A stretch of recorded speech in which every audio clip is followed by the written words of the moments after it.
What do you know about local politics? Do you know who your city council members are? What changes are coming to the city?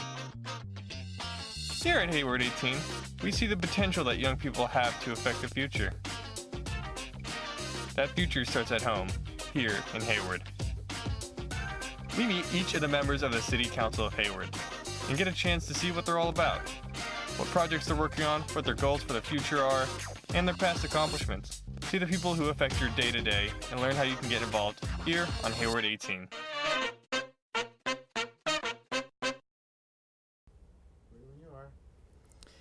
Welcome. This is Hayward 18. This is episode 4. Today I'm here with Council Member Sara Lamnin. Thank you for being here. How are you? I'm great. I am so excited to be here. Excellent. Thank you for accommodating this. As you know, Hayward 18 is a TV show. Our target audience is young people, and we're trying to present the issues and at the same time bring the candidates closer to them. We want young people to know who's going to be representing them and what these candidates can do for them, because we need young people to get excited about these elections and most importantly, get out and vote. Absolutely. So, Sara, let's start with your background. I want to just explain one more time. You serve in the city council with 6 other members. And is the mayor considered a council member, or is she? She is. She is. So you actually serve with it's a group of 7. Correct. How are things in council? Is this a moment of divided times, or do we have a unified front? We have a unified front with diverse opinions. Excellent, excellent. This is the 7. There you are. This is everybody. We've had a few of them, and we're still hoping to bring you all so that people can be informed. You were first elected to this position in 2014. So this is your first term serving, and you're going to be running for re-election in 2018. Correct. We're going to be talking about you and what you can bring to the table, what you have been doing for the city, and how you're going to be able to help. But first, I want to tell people how they can reach you. Sara.Lamnin, Lamnin, at hayward-ca.gov. Excellent.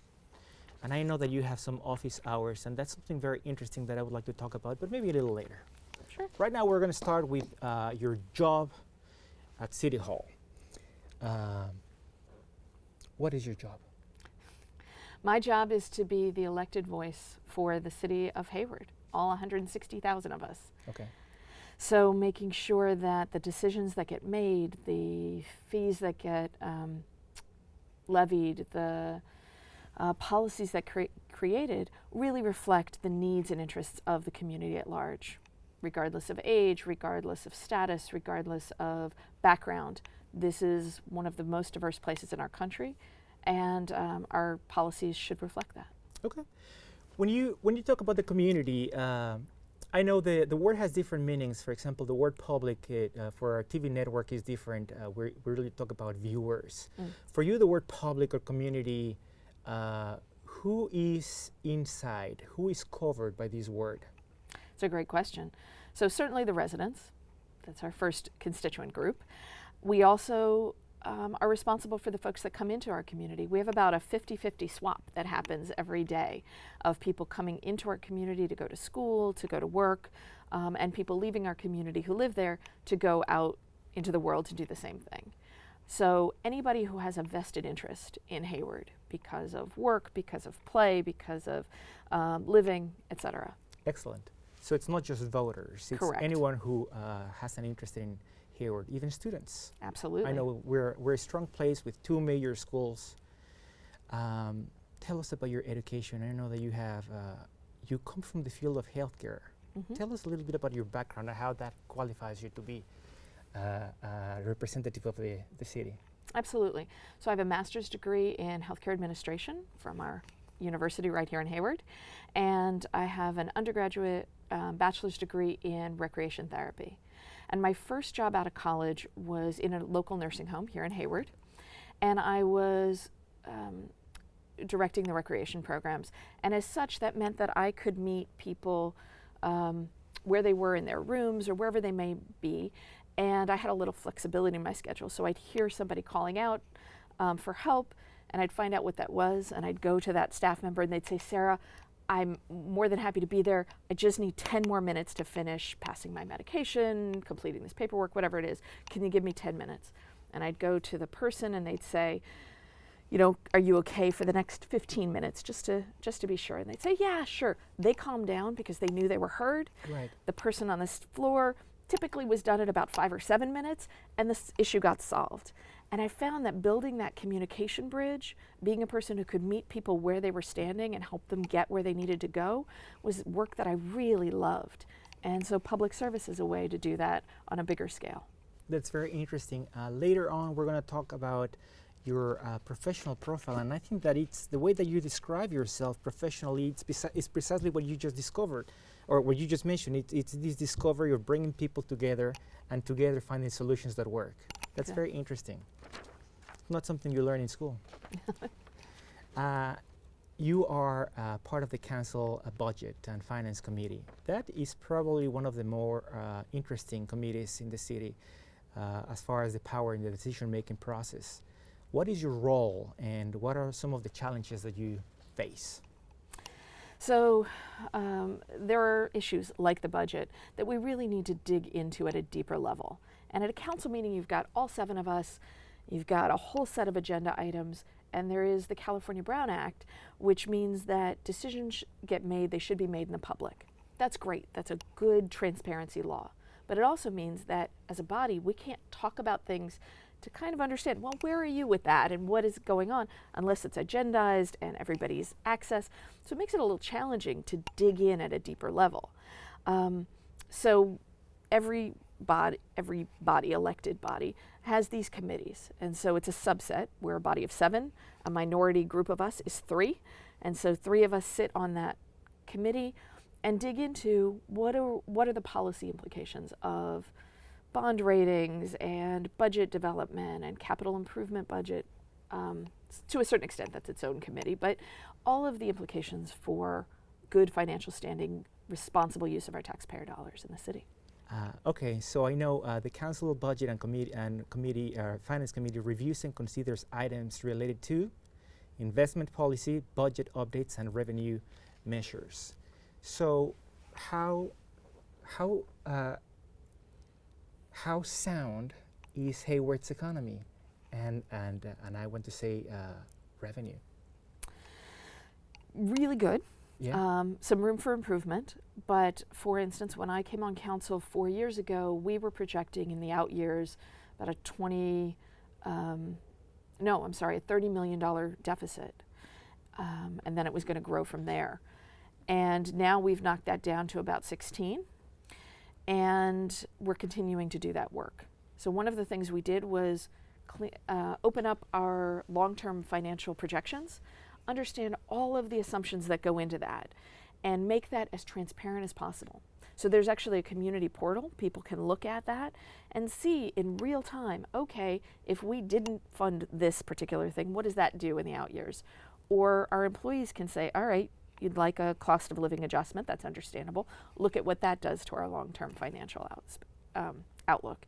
And so having that tool in place makes sure that we're having one conversation about finance. Good. The other is looking at all of our revenue streams and all of our expenses. And we've done a good amount of work to manage our expenses. We continue to do that work. And now we're also looking at our revenue. And we have a couple places that we're exploring to try and increase that a little bit more, get us a little more stable on our funding.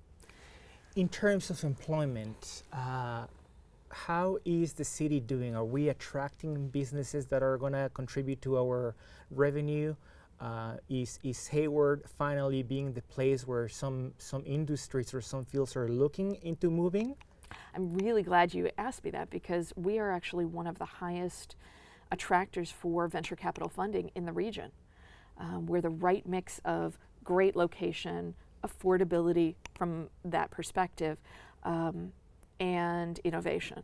And so we not only have those opportunities and that mix to bring people in, but also other components that people can leverage to really be successful. So yeah.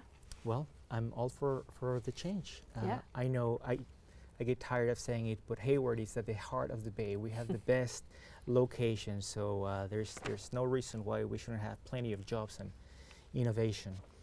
I know that for you it's important to get people involved and participate in the process, in the decision-making process, also learning from City Hall. I know that you invite people to come and participate in a variety of important topics. Do you have a volunteer or a program or a mentor program where you reach out to the people of Hayward and say, hey, come participate, come learn, get a job maybe? Absolutely. So we do that in a number of different ways. One of the first things that I did when I got elected was to start an internship program. And I've had Chabot College students, I've had Cal State students, I've even had adults who are re-entering the workforce come and, it's a volunteer position. Unfortunately, I don't have funding for that. But I can certainly provide education credit, I can provide resume information, and to learn what it looks like to be in local government. From there, people can get employment opportunities through our city. So that's another avenue. And lastly, we have our boards and commissions process. So we don't make all the decisions. Just like we have committees to dive deeper, we also have public committees to allow the community to dive deeper. And so our boards and commissions allow the opportunity for youth and adults to look at policy areas for our community at a deeper level and make sure that the community voice is heard loudly in the process. And one of the programs is the Hayward residents are invited to apply to serve on the city commissions and task force. The deadline is July 6th.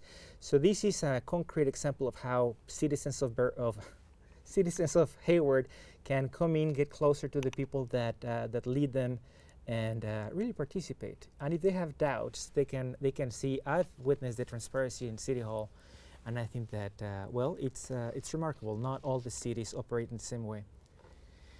Now, you're running again. Your seat becomes open for grabs. The election is what day? Is November 6th. And what do we need? We need to vote for me. We need to. So, you know, I always say I love my job and I need to ask 80,000 people for permission to keep it. And truly, well, absolutely, I'd love for people to vote for me for that job. It is most important to me for people to vote. Know what you're voting for, get informed. There's some great websites out there, nonpartisan. Get the information and vote, because that voice matters. Sometimes decisions get made by just a few people, and so we want to make sure that our decisions and our process really reflect everybody. So, and people need to be aware that the first step to become a citizen with a voice, a resident with the opportunity to make a change, is registering. So don't be afraid, right? yes. Go out and register, and then you can decide if you want to vote and for who later. Right. What I just gave you is your statement. I would like to see if it would be possible that you read that. These are your own words, but if you can just say to the camera, talk to the people that are watching, and they would like to get to know you a little better. Sure. So this is on my website, saralamnin.com, and my message is this. Dear Hayward, as a Hayward City Council member, I have worked to move Hayward forward, ensuring that people are included in the decisions that affect their lives, leading efforts at the local and state level to ensure fiscal responsibility by working to include communication and collaboration. And I've delivered on campaign promises, and I'm ready to continue the work for another 4 years. And so I'd be honored to receive your vote this November 6th. Thank you. Thank you.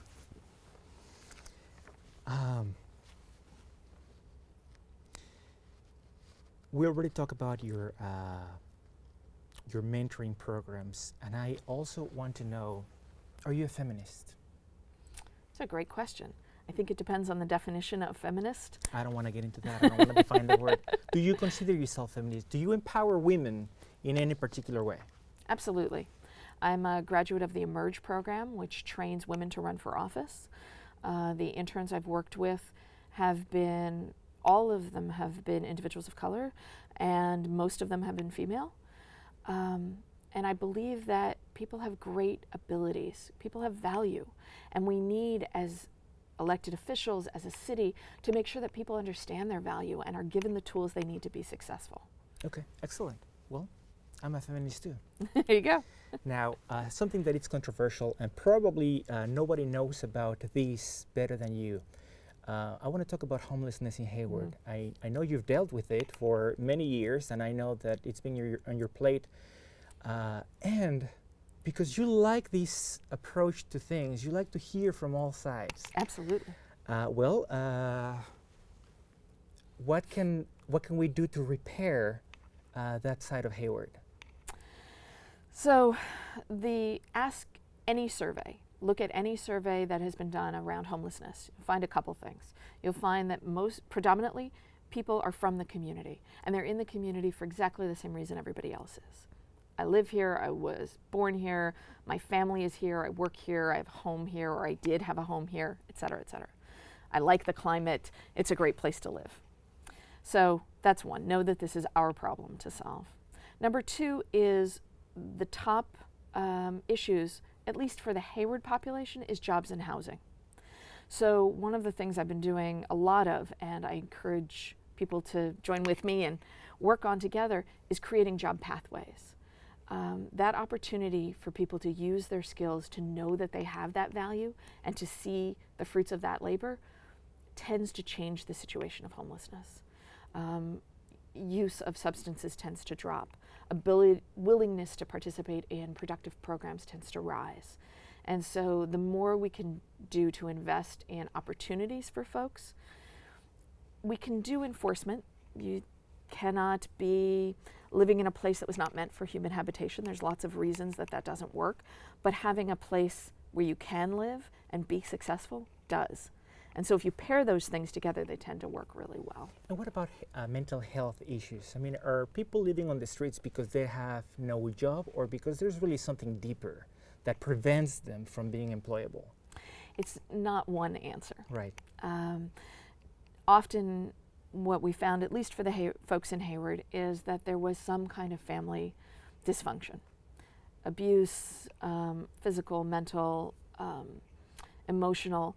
And what people got was the message that they didn't matter. And perhaps there was a lack of education or dysfunction that didn't give people the tools that they needed to really be successful in life. And so as a result, we now have this situation of somebody who may be self-medicating through addiction, may have mental health issues as a result of that. And then all of that leads to making it more and more difficult to be successful and independent and move out of that crisis situation. Okay. I know that you're being supported by many of your colleagues, not only in the city of Hayward, but also in the state. I wanted to talk to you a little bit more about how the, I guess the climate, the internal climate is shaping up.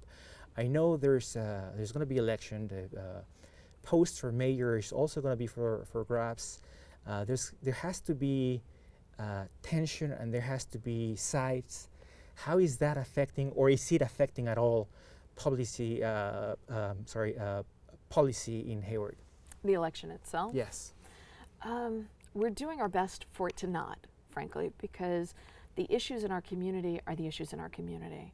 How we decide on them shouldn't be bound by, are we afraid of losing votes? I believe it's in the work. Right. And I'm personally doing my best to keep my process consistent as it would be at any time of the year. Okay. Well, that must be stressful. I'm sure it is. It's an interesting balance to strike. I'm there to do the job, and so to the best of my ability, I'll do that as consistently as possible. Okay. So my personal effort here is try to reach out to people and get them to register as a first objective, and second, vote. Mm-hmm. What are you guys in City Hall are doing to make sure that this is a painless and an easy process? Right, so our city clerk's office, as well as other places in City Hall, always have voter registration forms. Our city clerk and many of us on City Council work with the League of Women Voters, which is a completely nonpartisan organization dedicated to voter engagement and voter education. I've personally volunteered at local high schools to help people understand what the voting process is. We bring in a voting machine from the Registrar of Voters, give people a taste of it. I've hosted... That's a very good idea. Yeah. I've hosted voter ed forums, and then I see you have Voters Edge, which is a great website for voting education. I don't know if that's going to be able, but we can include it later. And Follow the Money is another website that has information about who funds various initiatives, etc. So it's good transparency. Well, thank you for those tips. Yeah. And we're going to continue reminding people. Great. So tell us what happened this week on Tuesday when the City Council met, and then please tell us what happened on Wednesday when the Finance Committee met. So we go to a lot of meetings. Yes. A lot of agenda items. Was there a particular item you were interested in? Well, I want to see what kind of things and what kind of items are being discussed right now. Sure. One of the things that I'm very excited about that we recently passed on City Council was a new housing development in South Hayward called the Sohay development. One of the things that's so exciting about that is that we've put forward an initiative to have complete communities. So it used to be in Hayward that people would come in and they'd build these 3-story townhomes and they'd all look the same and they were all the same price point, and that's what they would build. And instead now what we've said as a council, and one of the things I've been pushing for since I was on Planning Commission even before on council, is our housing needs to be as diverse as our community. So in any given neighborhood, you need stores and recreation and housing that is good for students and housing that is good for CEOs and family size and individuals and parks and job opportunities and so on.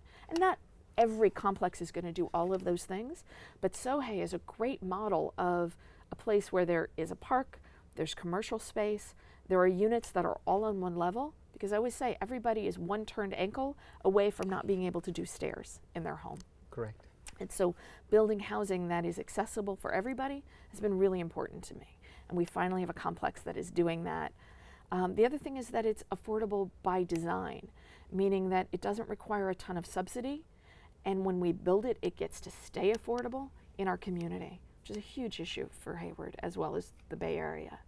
So that's just one of the many things that we've looked at recently. Let me follow up with a question here. Do you think that Hayward is a city, and it would be one of the very few cities in the Bay Area that still has some room to grow? Yes. We were supposed to have a spur of the 238 freeway to go through our city, and because for a whole other story worth of reasons, we don't. But what it left is a swath of land. And the city went to Caltrans and said, we want control of that because we don't want developers to just pick it apart and say, we'll build this thing here and this thing here.